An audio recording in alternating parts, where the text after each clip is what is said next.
My sister forced me to be her children's learning example of a failed life, making me tell them why not to be like me. Every Sunday when she lost custody, I adopted her kids and made her watch through the window as they called me mom. It began with a text from my sister Caroline.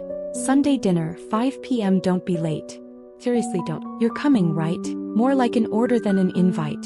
I should have sensed something was up. Caroline only reached out when she needed a favor. Here's the deal. Caroline's the golden child. Married right after college, 2 kids, Sophie and Luke, and a house straight out of a design catalog. Me. I'm the black sheep, the one who ditched the family blueprint to chase my own dreams. That first Sunday, I brought wine and homemade cookies for the kids. Caroline took one look and chucked them in the trash. We don't do sugar here, she said, even though I used organic honey. Classic Caroline. Then came the real agenda. She herded everyone into the living room, plopped the kids on her spotless white couch.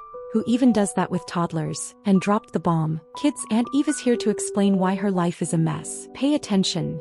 This is what happens when you don't follow the rules. I was speechless. Before I could react, she pulled me aside and hissed, "You owe me. Remember that $2,000 I lent you? If you don't play along, Mom and Dad will hear all about how you never paid me back." Never mind that I'd repaid her with interest. She'd lost the records. And of course they'd believe her over me. So began the weekly humiliation. I had to justify my life. Why being single at 34 was tragic. Why chasing dreams instead of a 9 to 5 made me a walking warning label. But here's the twist.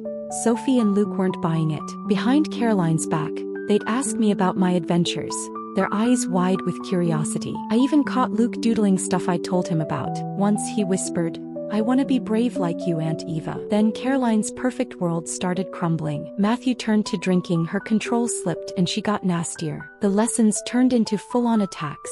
My clothes, my hair, my choices. The kids grew quieter, more anxious. One night at 2 a.m., Sophie called from a hidden phone, crying, "Aunt Eva, Dad's throwing things. Mom says it's because we're not good enough like you." I called CPS and the cops right away. The investigation uncovered years of emotional abuse. Caroline had been using me as a scapegoat while crushing her kids with impossible expectations. Matthew's drinking had turned violent. Both kids were diagnosed with severe anxiety. When they needed a safe place, I stepped in. My messy life had given me the stability they needed. The judge gave me temporary custody, which became permanent when Caroline and Matthew refused help. Now for the part some might call revenge.